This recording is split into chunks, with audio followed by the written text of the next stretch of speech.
All right, everyone, welcome back to our gaming challenge for this will be week 9. Um, Bad news to start off with. We had a 6-week win streak. We've been in the green 6 weeks in a row, and we actually put up our biggest stinker of the season. We were 7-18 last week, minus 13 units.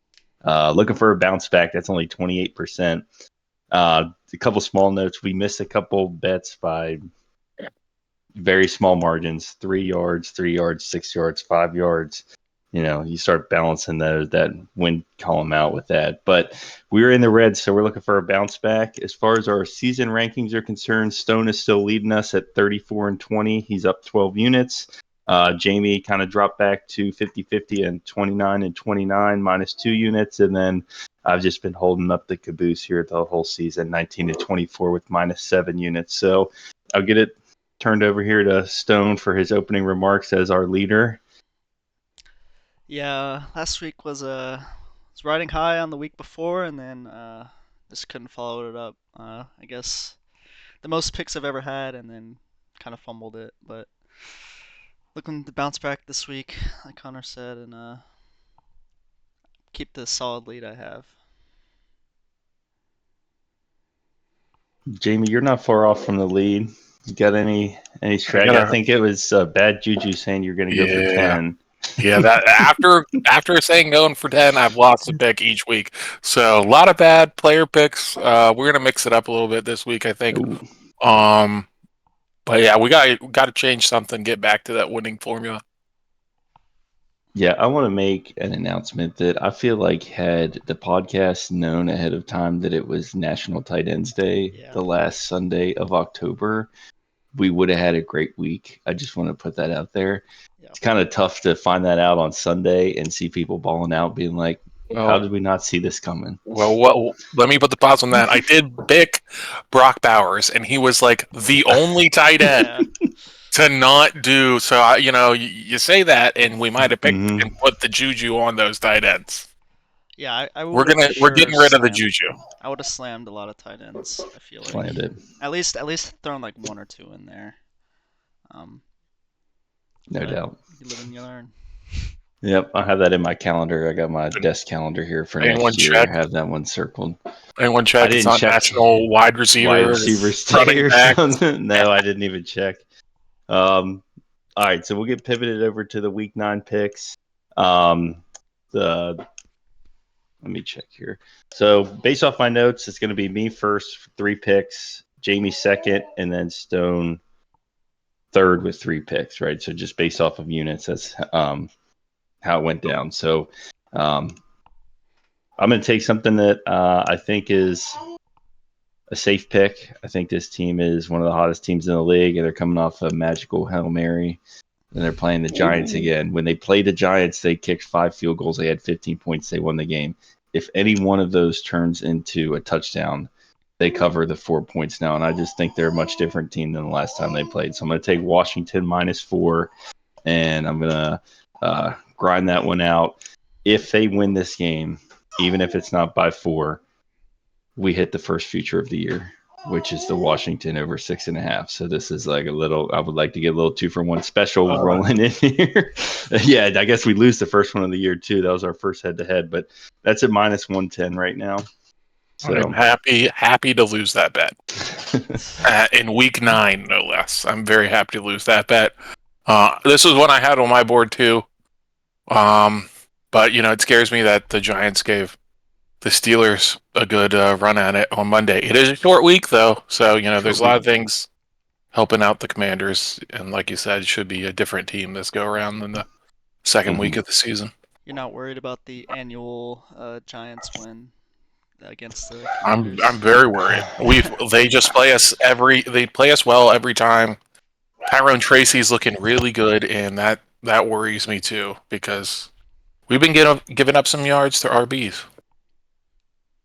Wink, wink. Daniel Jones just balls out against us every year. If every game he played was against the Commanders, he would, he'd be a top 10 quarterback in the league. But that's the only thing that scares me. That's how he got his contract. They saw him play against the Commanders, and they're like, "Oh, this guy's amazing." Yep. Anyways, moving on. I'm gonna take the Lions with my first pick to cover the 3 points. Lions -3 at -102 versus Green Bay. This is Gambling Podcast. This is essentially a gamble. I'm basically betting that Jordan Love doesn't play here. And if he doesn't play, the Lions cover this really easily. If he does play, we'll see what happens.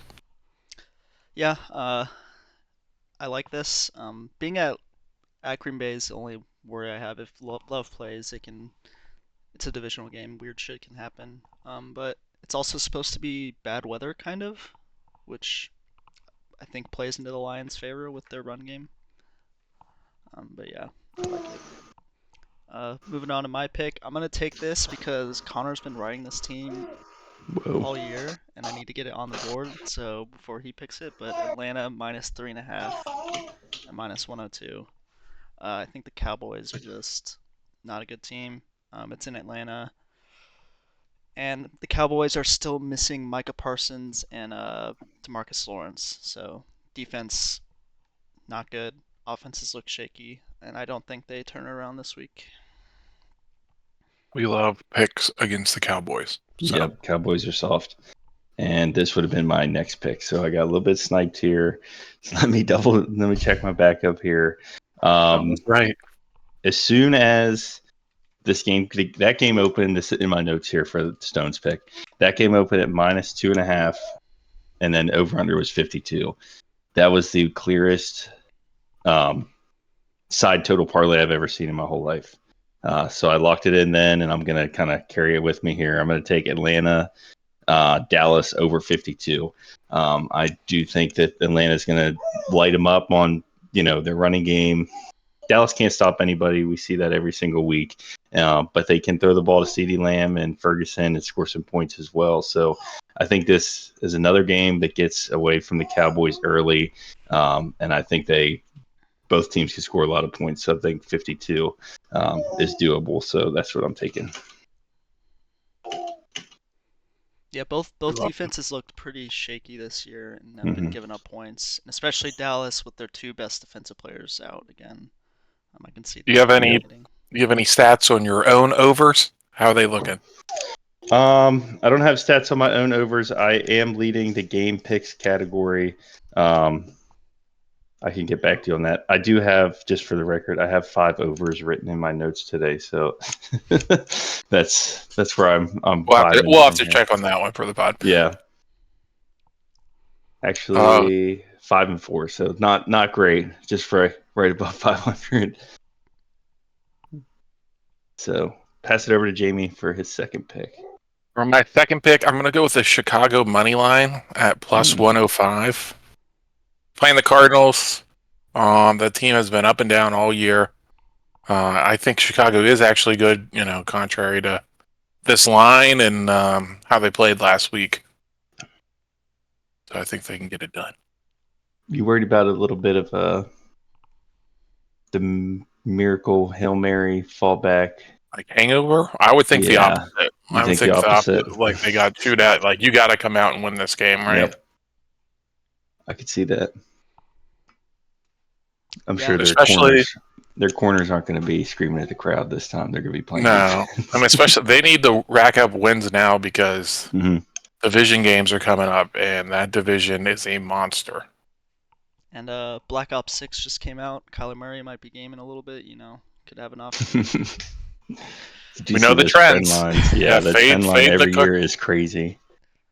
So this next one, every team that's played the Lions and lost to them, the next week they lose the game. So I'm gonna take New England +3.5 against the Titans at -118. I looked at the money line for this too, but I'll just take the spread for now. But I like that stat a lot. The Titans are also not in great shape as a team. I mean, neither are the Patriots, but I'm just gonna follow the stat, that Lions stat. Well, that's that too. That's I think the 49ers had a similar stat last year, and I think that stat bodes well for the not only winning but the Lions going deep.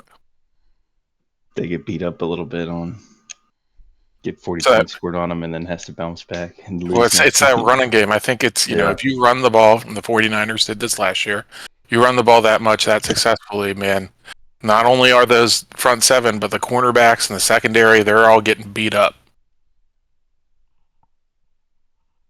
Yeah, so that's an interesting one. I see a little trend here. I'm not sure if Stone loves Drake May or if there's something brewing over there on that side, but I've only had like there's one Drake May line that I hit.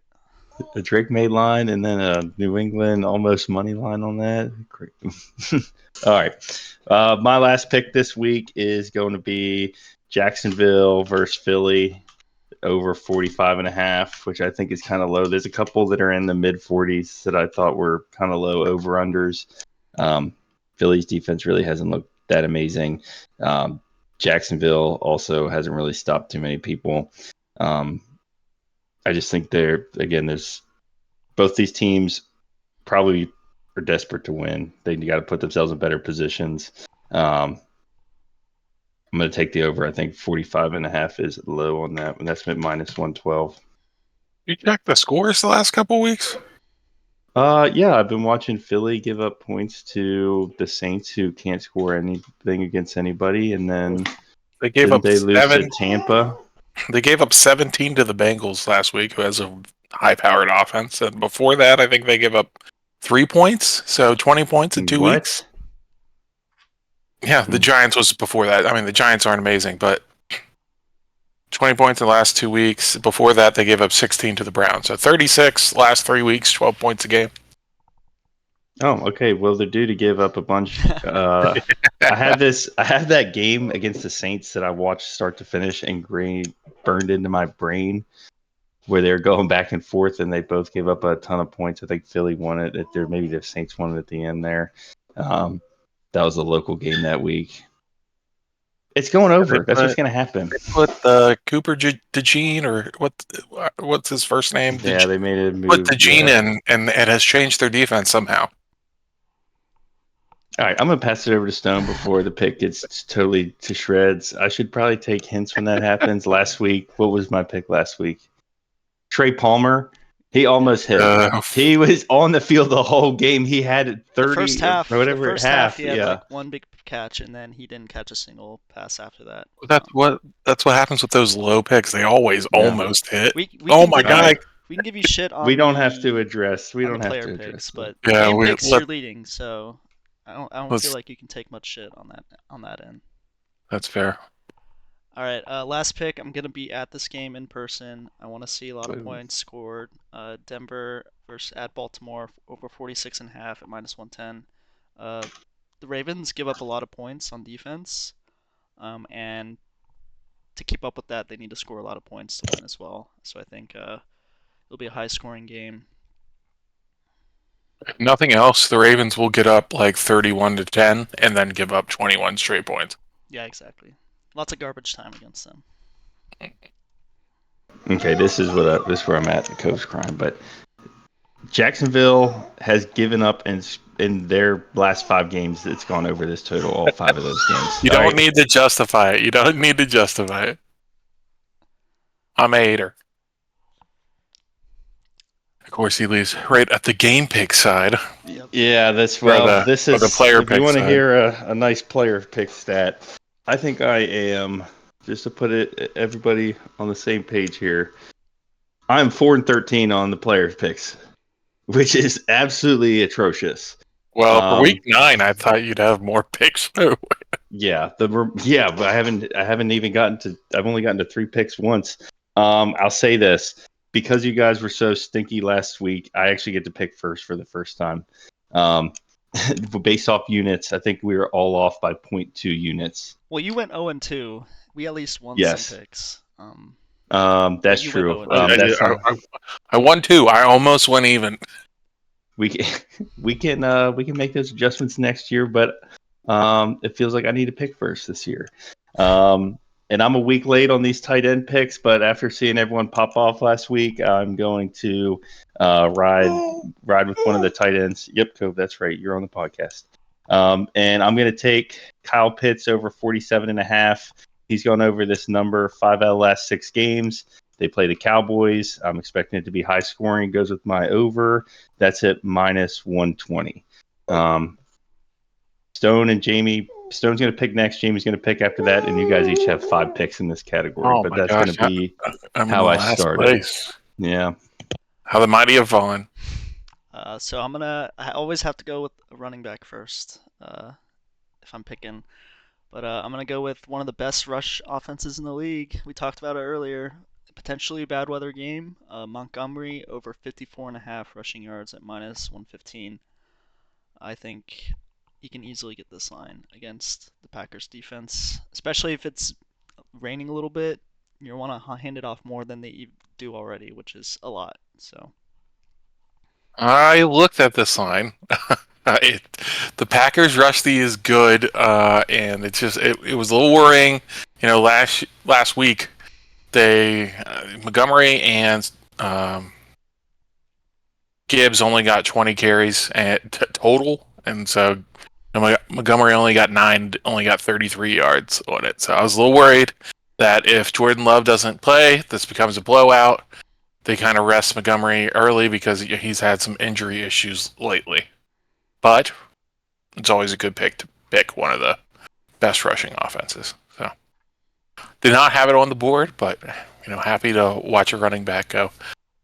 For mine, I'm going to switch it up with the tight ends. I liked the way Connor was moving here. I just got a different tight end. I'm going to go with Cade Otton. Over 49.5 receiving yards at minus 120. He's at 181 yards in his last 2 games, and the Chiefs give up one of the most yards to tight ends. So I think it's a good combination here, with Mike Evans looking to still be out. A lot of targets for Otton. You kind of threw him out there last week. We kind of talked about him the week before that because he was playing Baltimore, and Baltimore gives up a bunch to tight ends. But he is clearly, watching that game last week against the Falcons, their number one option, and they are going to sling it to him. I think he had like 10 or 12 targets last game. So, I'd rather mean, throw it it to should him be. than someone like Trey Palmer. Yeah, Trey Palmer, he could have got. They were throwing it to Raheem Jarrett. I don't even know that guy because he played at the University of Maryland. Like, he was on the practice squad more than they threw to Trey Palmer. But I like the Cade Otton pick. He's been on fire recently. Everything fuels to their passing game. I mean, the Chiefs, the Tampa Bay's passing defense is bad, so that's going to be a lot of points. That means Tampa Bay has to keep up. That means they have to throw more. They have no one besides him right now, basically. All right, so I got one that I like. It's probably one of the chalkiest picks we have had so far on the podcast.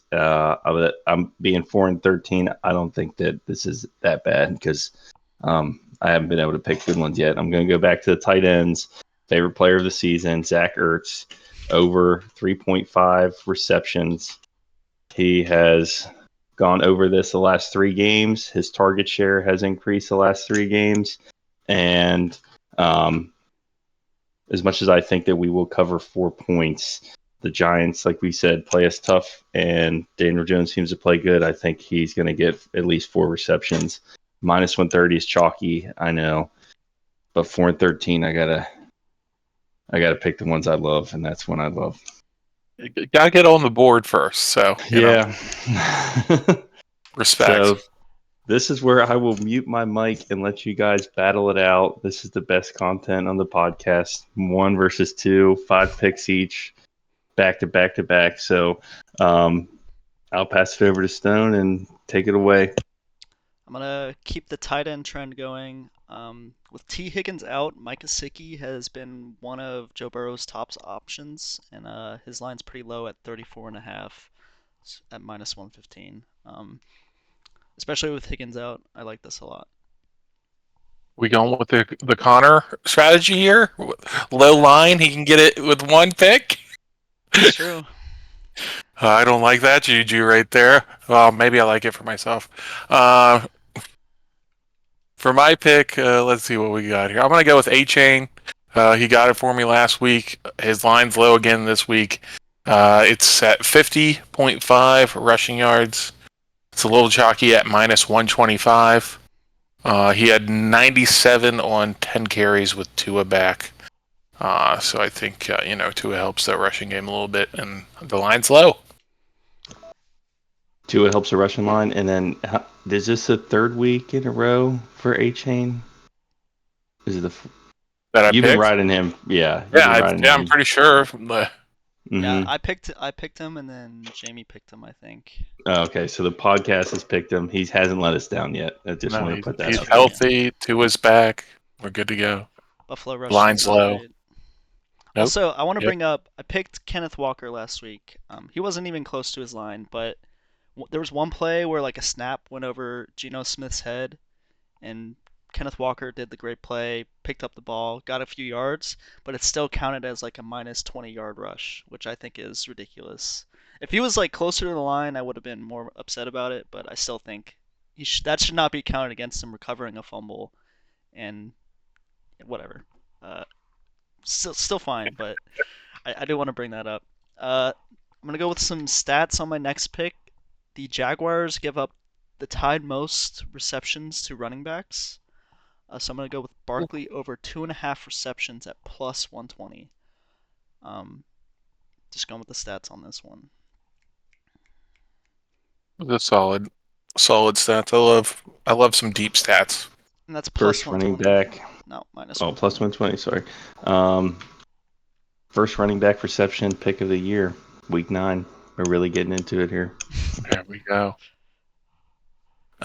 We'll stay with the running backs. I'm going to do DeAndre Swift over 66.5 rushing yards at minus 115. The Cardinals are the 26th ranked run defense. Swift is averaging over 90 in his last 4. He just had 129 against the Commanders. So, they've definitely got their run game going again. And like I said, the Cardinals defense versus the rush is not great. All right, my next pick might be a little controversial, but Connor's been talking about how his Lions hit the week after every single time. So I'm going to take, not Trey Palmer, obviously. I'm going to take DJ Moore at 55.5 reception yards at minus 115. I think the Bears are going to have a bounce back game. The Cardinals defense isn't great. And I think we see Moore get some more targets this week. Look at that. Keep the thread going of the Cardinals' terrible defense, giving up yards, points, everything. I like it, but Caleb Williams does not seem to be the most accurate guy of all time. There are some times early in the game where he missed some people that would have kept drives alive, and it would have been a totally different game. Man, the recency bias on you is crazy. I mean, I just sit there with the baby. A couple of games before that, man, he was throwing laser beams. I mean, I don't know. I can only say what I've seen. I'll leave it at that. Get that red zone package. You'll see some good stuff. That's a good point. I was telling Stone, I didn't get the red zone package. I got only the games. So I have 4 monitors. I'm watching 4 games, and sometimes I don't get to see every moment, and maybe that's a good point. All right, I digress. Anyways, we've gotten off track. I am going to go with wide receiver now, switching off the running backs. I'm going to go with Malik Nabers over 71.5 receiving yards. It's a little high for me, but I'm going to take it. That's at minus 120. He had 127 versus Washington his first game. I know Washington did good versus DJ Moore last week, but throughout the year, they have not been good against number 1 wide receivers. All right, this last pick, I have a lot of stuff I still like on my board. I'm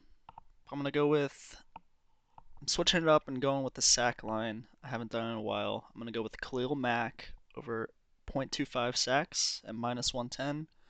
The Browns have given up the most sacks this year. They'll probably give up less than they are with Watson, but I still like Mack getting just a half sack, and I win this line. That's easy. I love those sack lines. So again, with my final line, it looks like we pretty much stayed away from each other on these picks because I have my whole board available here. I have a couple running backs, but I'm going to go with the Connor strategy here of the chalkiness. I want to get back to the wins so I can get more points. So I'm going to go with Kamara's over on his rush attempts. That's going to be 16.5 rush attempts, and that is minus 130. He's had 17 plus in 3 out of the 4 games that Carr played. And with him coming back versus a bad Carolina team, I think they want to protect him a little bit. They obviously want him to throw, but obviously don't want him to be re-injured. So I think they're going to run a lot.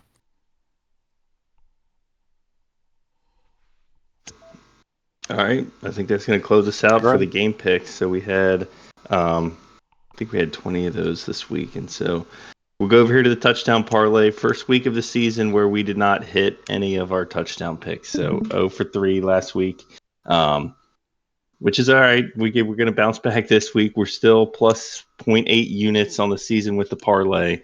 And as far as our records on picking touchdowns, 14 and 10. So above 50%, we're still positive units on that. So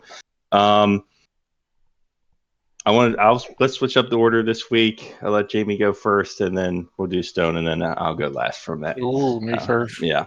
I'm going to go with a little value. And I touched on it earlier. The Chiefs suck versus tight ends. I'm going to take K. Dotton at plus 205. That's a great pick.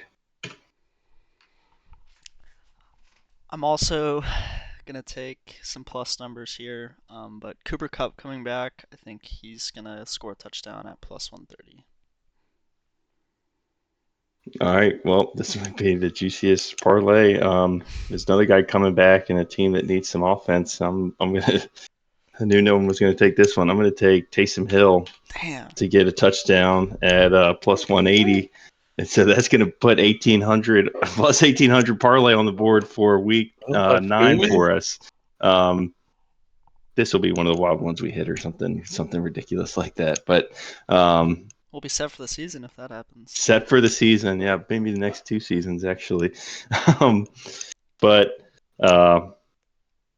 Yeah, I don't really have anything additional. Does anyone have anything else kind of to close us out here?